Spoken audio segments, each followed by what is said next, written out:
Centre of positive charge coincides, coincide मतलब इकट्ठे हों, with centre of negative charge. This kind of materials are known as non polar dielectrics. ठीक है. Second one is polar dielectrics.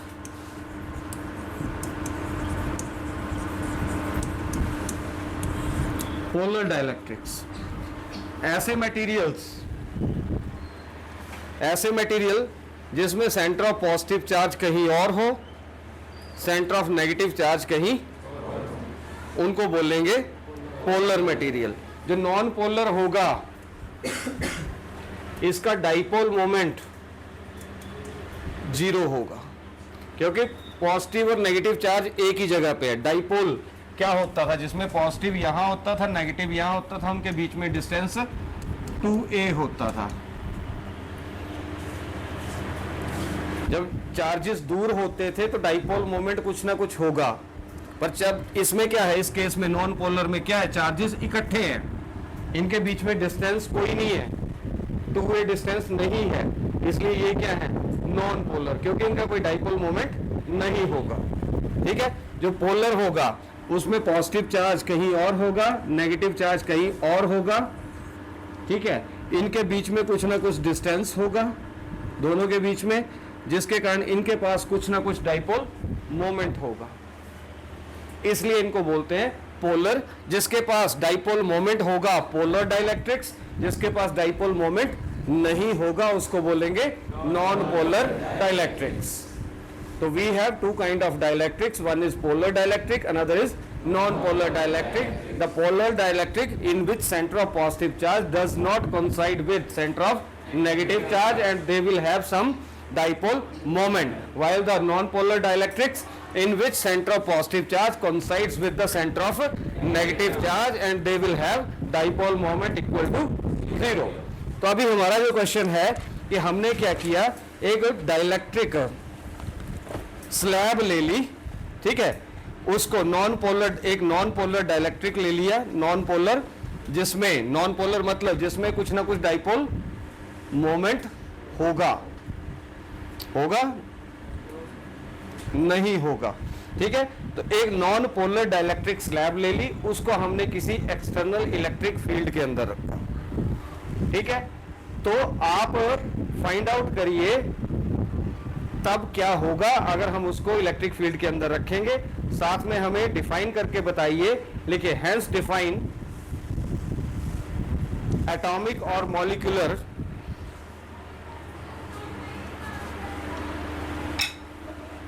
Hence define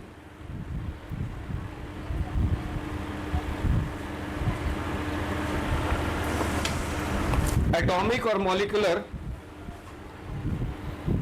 polarisability.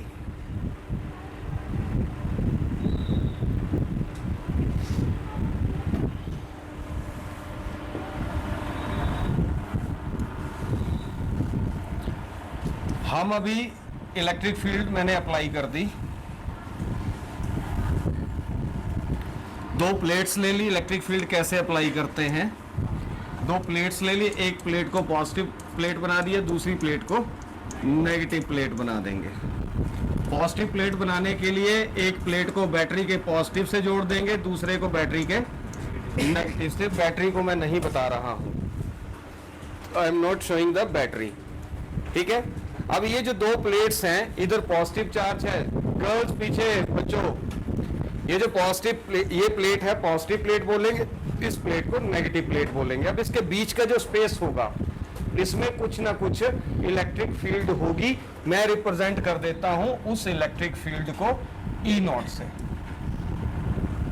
यहां पे कुछ ना कुछ इलेक्ट्रिक फील्ड होगी मुकुल.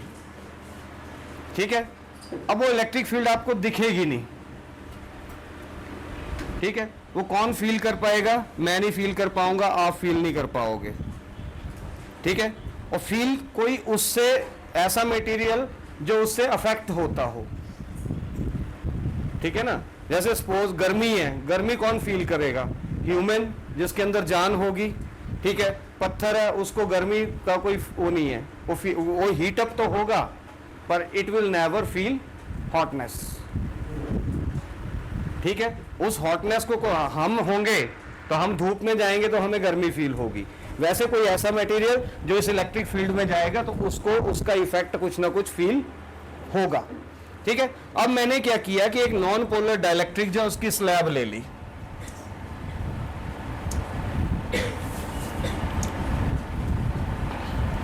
नॉन पोलर डाइलेक्ट्रिक की मैंने एक स्लैब ले ली। इस स्लैब को मैंने रख दिया इस इलेक्ट्रिक फील्ड के अंदर, जो इलेक्ट्रिक फील्ड कितनी है, ई नॉट। ई नॉट जो है ये है अप्लाइड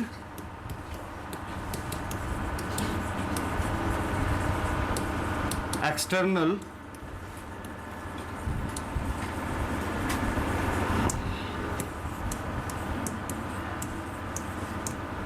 फील्ड। इसके अंदर मैंने remember non polar dielectric slab को रखा। नॉन पोलर का मतलब क्या है, इस स्लैब के अंदर जितने भी पॉजिटिव चार्जेस होंगे, जितने भी नेगेटिव चार्जेस होंगे, उनका, ठीक है, वो सारे के सारे क्या कर रहे होंगे, कोइंसाइड कर रहे होंगे, इकट्ठे होंगे। वो सारे के पॉजिटिव और नेगेटिव, नॉन पोलर है तो सारे के पॉजिटिव और नेगेटिव चार्जेस इकट्ठे होंगे। सपोज ये स्लैब है, डोंट राइट एनीथिंग, ये स्लैब है, ये नॉन पोलर मटेरियल की बनी है, तो इसके सारे के positive negative positive negative positive negative positive negative positive negative positive negative इकट्ठे होंगे, ऐसे होंगे, क्योंकि कैसी है, ये नॉन पोलर है। ठीक है दिव्या, कैसी है, ये नॉन पोलर है, तो इसके सारे के सारे पॉजिटिव और नेगेटिव चार्जेस आपस में इकट्ठे होंगे, जैसे मैंने इस साइड की स्लैब में बताया। ओके, ठीक है। अब मैंने इस स्लैब को उठाया और मैंने रख दिया इस इलेक्ट्रिक फील्ड के अंदर। ठीक है, इस स्लैब को उठाया, मैंने रख दिया इस इलेक्ट्रिक फील्ड के अंदर। अब क्या होगा, ये जो पॉजिटिव प्लेट है इलेक्ट्रिक फील्ड की, जो इलेक्ट्रिक फील्ड अप्लाई प्रोवाइड कर रही है पॉजिटिव प्लेट, ये क्या करेगी, इस पोलर नॉन पोलर डाइलेक्ट्रिक के सारे नेगेटिव चार्जेस को अट्रैक्ट कर लेगी अपनी तरफ, इधर।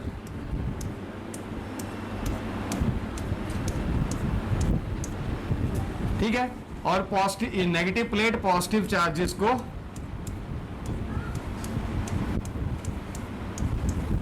अपनी तरफ अट्रैक्ट कर लेगी, जिससे क्या हुआ, लास्ट, जिससे क्या हुआ कि जो सेपरेशन ऑफ चार्जेस होगी, जो चार्जेस ऐसे इकट्ठे थे वो क्या हो गए, अब सेपरेट हो गए। तो जिसके कारण क्या होगा, ये जो स्लैब है इसके अंदर एक और इलेक्ट्रिक फील्ड प्रोड्यूस होगी इन पॉजिटिव और इन नेगेटिव चार्जेस के कारण। ठीक है, मान लेते हैं वो इलेक्ट्रिक फील्ड है ई। बाहर वाली इलेक्ट्रिक फील्ड की डायरेक्शन ये होगी और अंदर वाली इलेक्ट्रिक फील्ड की डायरेक्शन ये होगी, ऑपोजिट, पॉजिटिव टू नेगेटिव। बनाइए,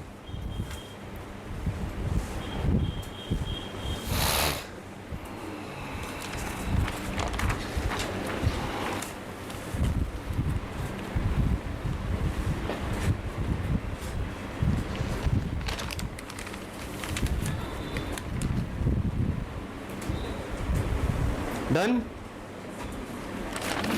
write down, when a non-polar dielectric slab is placed in external electric field E naught,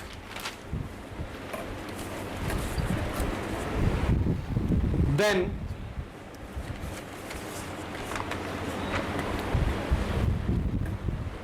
the center of positive charge of the molecules of slab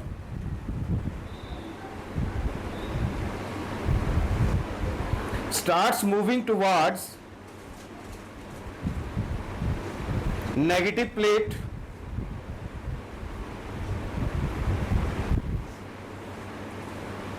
while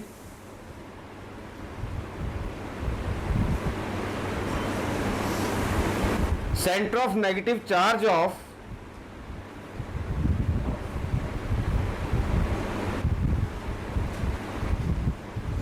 molecules starts moving towards center of negative charge of molecules starts moving towards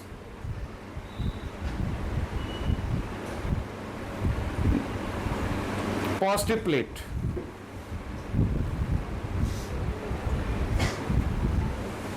Due to which separation of charges occurs and molecules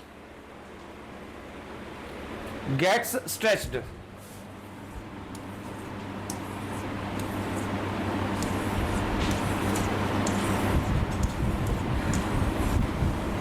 Molecules gets stretched.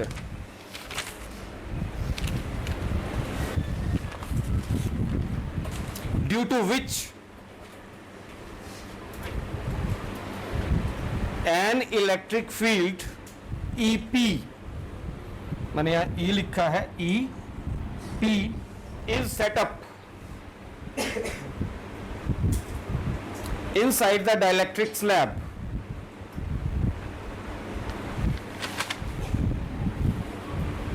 EP is set up inside the dielectric slab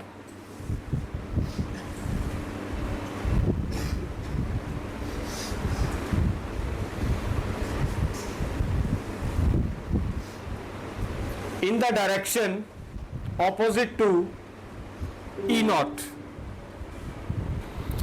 In the direction opposite to E naught.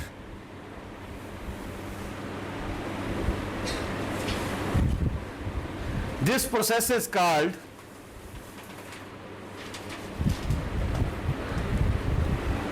dielectric polarization.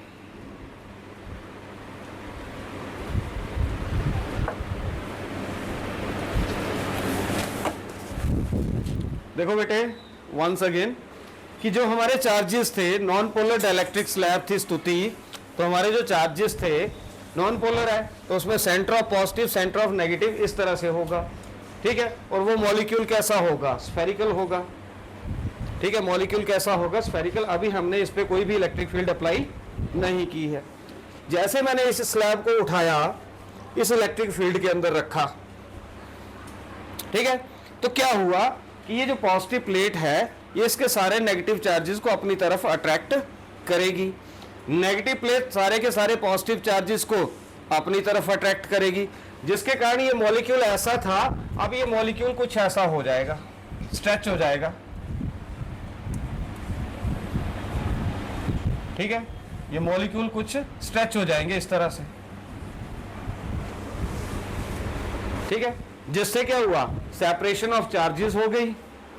Separation of charges हो गई तो ये यहाँ positive charge दूर है, negative दूर है, तो इन दोनों के बीच में एक इलेक्ट्रिक फील्ड और प्रोड्यूस होगी जिसको बोलेंगे ईपी, जो कि जिसकी डायरेक्शन ई नॉट से ऑपोजिट होगी, ठीक है। और ये प्रोसेस जिसमें नॉन पोलर डाइलेक्ट्रिक जो है उसको हम पोलराइज कर देते हैं, उसको हम पोलराइज कर देते हैं, ठीक है। उस प्रोसेस को हम बोलते हैं डाइलेक्ट्रिक पोलराइजेशन।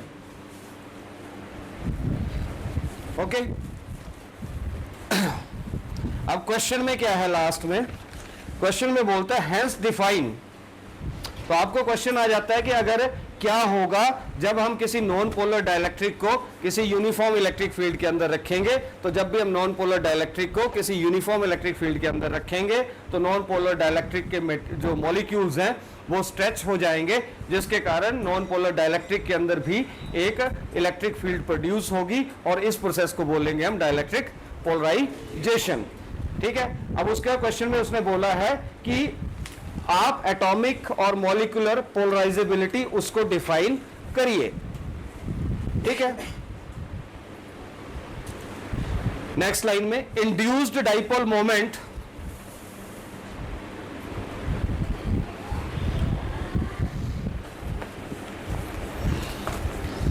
अब यहां पे इलेक्ट्रिक फील्ड सेटअप हो गई तो डाइपोल मोमेंट भी सेटअप हो जाएगा।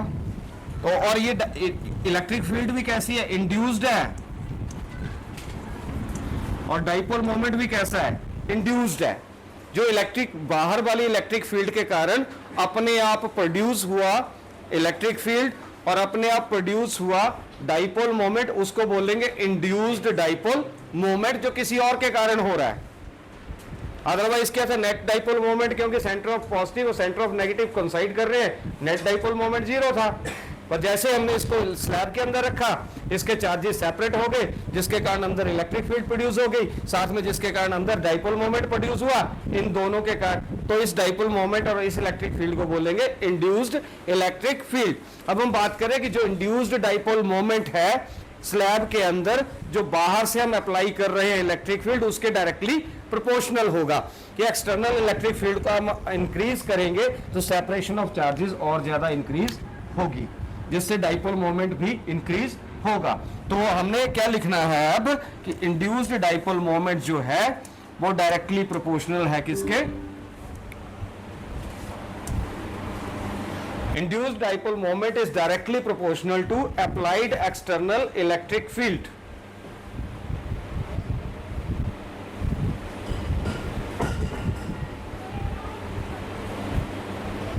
अब एक्सटर्नल इलेक्ट्रिक फील्ड जो हमने अप्लाइड डाइपोल मोमेंट को P ले लेते हैं, small p, electric dipole moment, ये डायरेक्टली प्रोपोर्शनल है किसके, अप्लाइड एक्सटर्नल इलेक्ट्रिक फील्ड क्या ली थी हमने, E नॉट, इसके डायरेक्टली प्रोपोर्शनल होगा। अगर हम प्रोपोर्शनलिटी जो है उसको हम रिमूव करें, तो प्रोपोर्शनलिटी साइन को हटाएंगे तो हमें यहां पे कांस्टेंट इंट्रोड्यूस करना पड़ेगा, and that constant is alpha epsilon naught into E naught. E naught electric field है, epsilon naught absolute permittivity of free space है, और अल्फा मैं बताता हूं क्या है।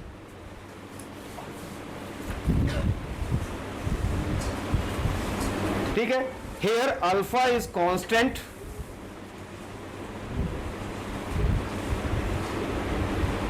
and it is known as atomic or molecular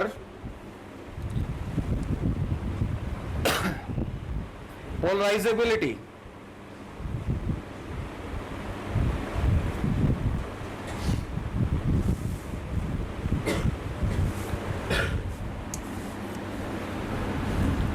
alpha जो है एटॉमिक और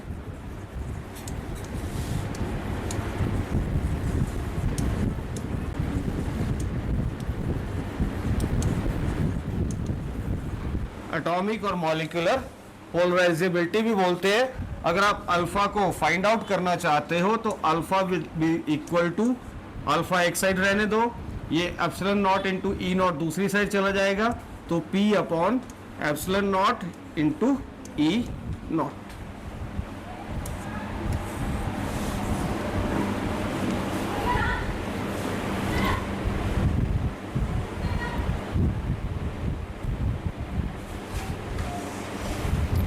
यूनिट्स ऑफ अल्फा,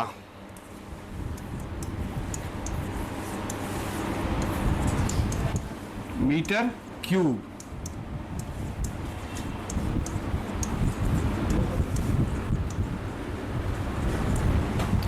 जो कि इक्वल होता है, मीटर क्यूब किसके यूनिट होते हैं, वॉल्यूम के यूनिट होते हैं। तो एटॉमिक और मॉलिक्यूलर पोलराइजेबिलिटी के यूनिट भी वॉल्यूम के यूनिट के इक्वल होते हैं। तो आपको पूछ सकता है, कई बार एमसीक्यू में आ सकता है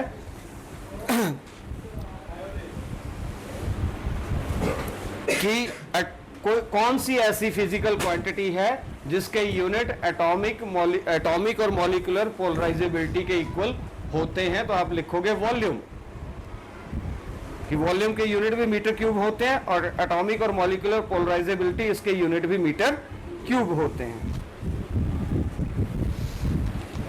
नेक्स्ट है what is dielectric constant. What is dielectric constant?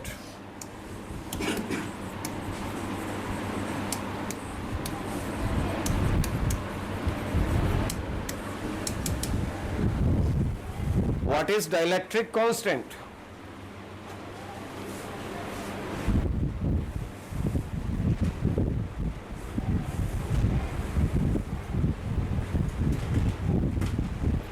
It is the ratio of force of attraction or repulsion between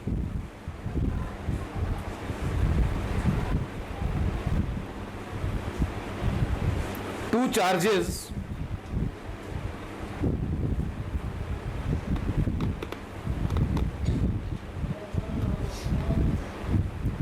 placed in vacuum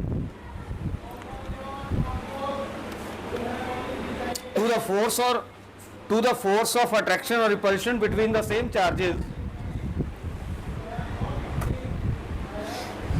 to the force of attraction or repulsion between the same charges at same distance placed in medium.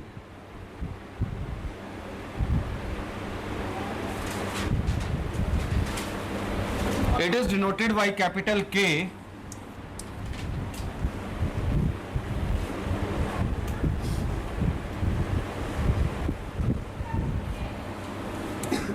and it is force of attraction or repulsion between the two charges placed in vacuum to the force of attraction or repulsion between the two charges placed in medium force. तो वहीं से electric field भी आती है. Already we did this. Epsilon m upon epsilon naught is equal to epsilon r और this is also known as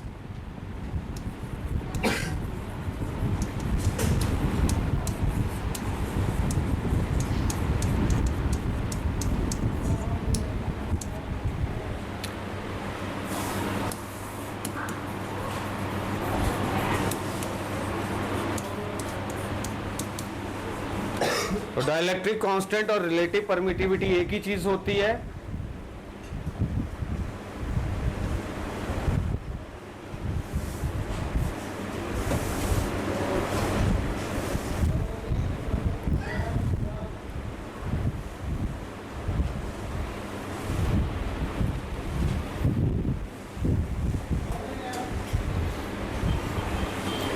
तो अगर आपको क्वेश्चन आ जाता है डाइलेक्ट्रिक कांस्टेंट या relative permittivity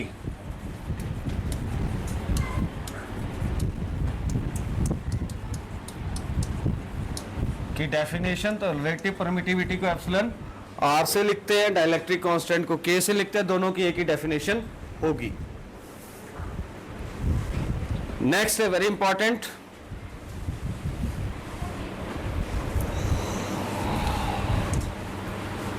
what is electric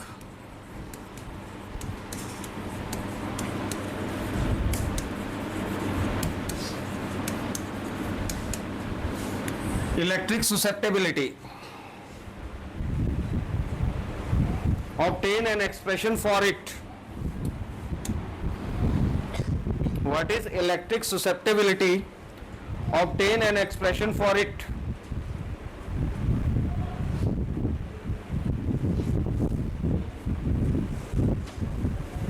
Or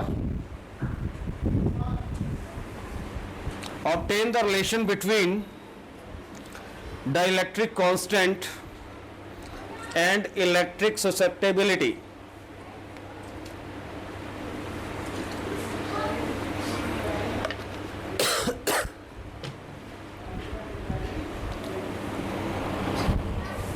इसका रिलेशन निकालना है किसके साथ? डाइलेक्ट्रिक कांस्टेंट के साथ. और prove that capital K is equal to 1 plus xi.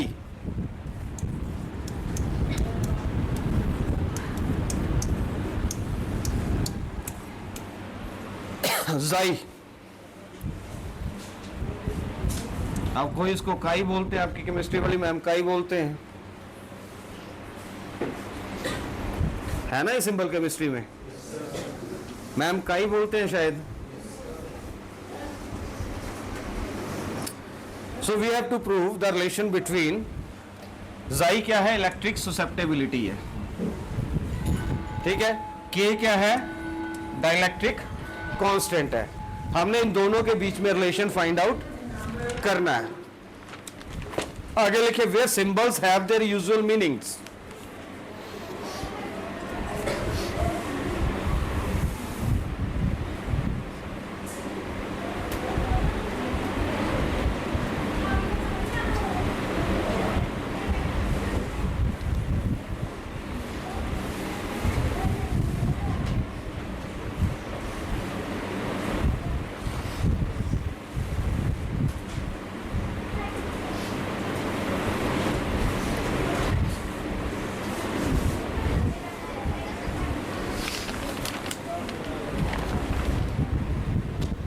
ठीक है, तो पहले तो फर्स्ट क्वेश्चन का answer, what is electric susceptibility. Heading दीजिए इलेक्ट्रिक ससेप्टेबिलिटी, फर्स्ट पार्ट। अभी बेटे हमने देखा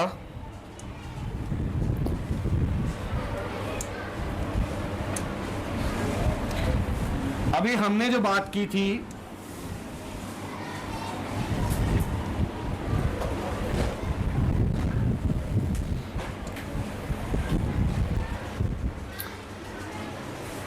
कौन सा हमने अभी जो किया, कौन सा, नॉन पोलर डाइलेक्ट्रिक था। ठीक है, नॉन पोलर डाइलेक्ट्रिक था तो उसके जो पॉजिटिव और सेंटर ऑफ पॉजिटिव और नेगेटिव चार्ज इस तरह से थे।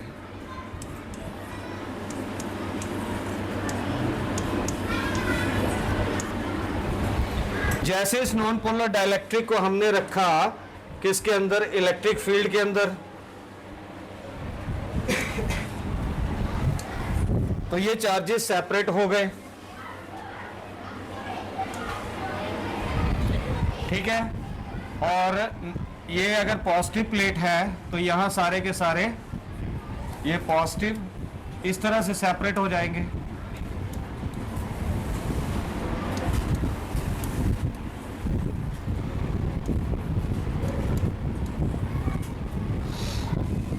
ऐसे ही हो रहा था कि बाहर किसी इलेक्ट्रिक फील्ड के अंदर रखा तो ये सारे के सारे क्या था, इलेक्ट्रिक फील्ड सेपरेट हो गए। उसको बोलते थे हम डाइलेक्ट्रिक पोलराइजेशन। अब अगर हम किसी नॉन पोलर डाइलेक्ट्रिक स्लैब जो है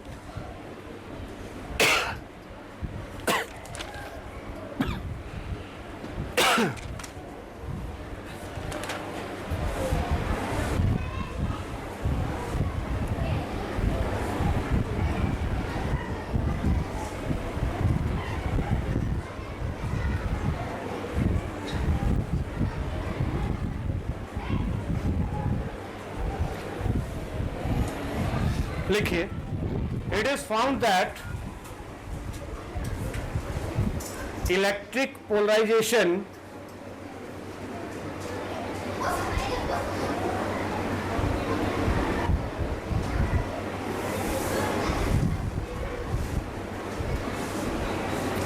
is directly proportional to electric polarization is directly proportional to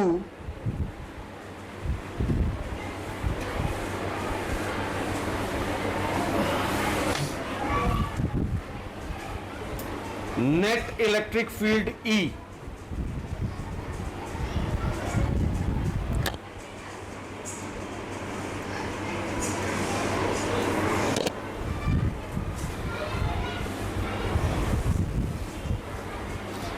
अब मैं आपको समझाता हूं क्या है, ध्यान से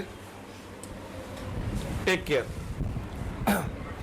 एक्सटर्नल इलेक्ट्रिक फील्ड हमने अप्लाई की E0 जो इन प्लेट्स के कारण है, उसके कारण यहां पे इसके अंदर एक इलेक्ट्रिक फील्ड प्रोड्यूस हुई EP।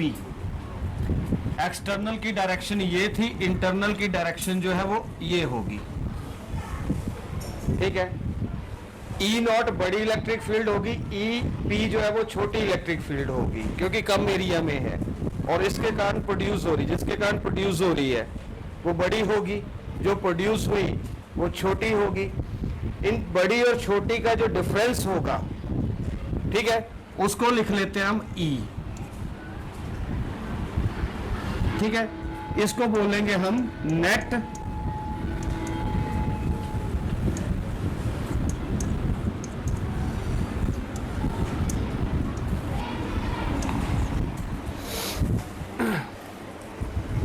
Electric field. ठीक है, तो बोलता है कि जो नेट इलेक्ट्रिक फील्ड है वो अप्लाइड, नहीं सॉरी, इलेक्ट्रिक पोलराइजेशन जो है वो डायरेक्टली प्रोपोर्शनल होगी किसके, नेट इलेक्ट्रिक फील्ड के। मैं डाइलेक्ट्रिक पोलराइजेशन नहीं बोल रहा हूं, मैं इलेक्ट्रिक पोलराइजेशन बोल रहा हूं। वो नेट इलेक्ट्रिक फील्ड जो है उसके डायरेक्टली प्रोपोर्शनल होगी। ठीक है, और इलेक्ट्रिक पोलराइजेशन जो है उसको हम denote, it is denoted by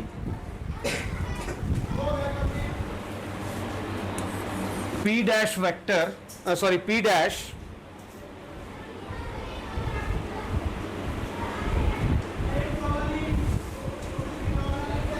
and it is given by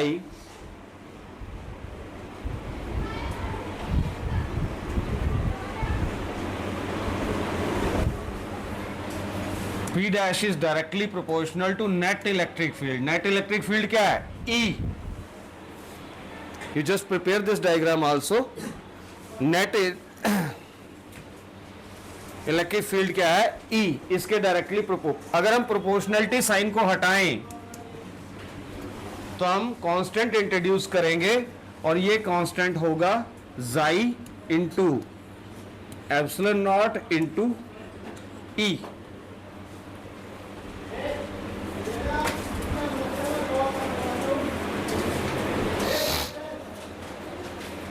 ठीक है, वेयर जाई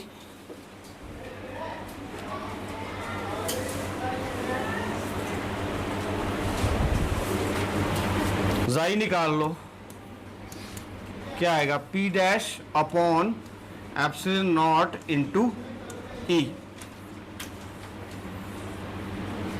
is known as electric susceptibility.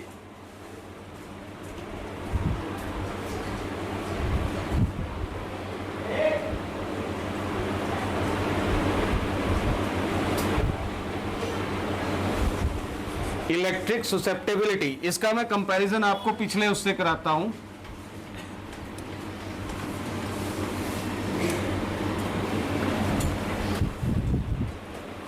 Atomic और मॉलिक्यूलर पोलराइजेबिलिटी, एटॉमिक और मॉलिक्यूलर पोलराइजेबिलिटी, वहां पे क्या था? डाइपोल मोमेंट था, अप्लाइड इलेक्ट्रिक फील्ड के डायरेक्टली प्रोपोर्शनल था। यहां पे क्या है? इलेक्ट्रिक पोलराइजेशन है, डायरेक्टली प्रोपोर्शनल है नेट इलेक्ट्रिक फील्ड के। वहां पे यहां पे हमने प्रोपोर्शनलिटी साइन हटाया तो अल्फा एप्सिलॉन नॉट आया और साथ में जो था ई नॉट था, तो यहां पे हमने प्रोपोर्शनलिटी साइन हटाया। ठीक है, तो यहां पे इक्वल टू आ गया, यहां पे जाई एप्सिलॉन नॉट और साथ में नेट इलेक्ट्रिक फील्ड, ये डिफरेंस।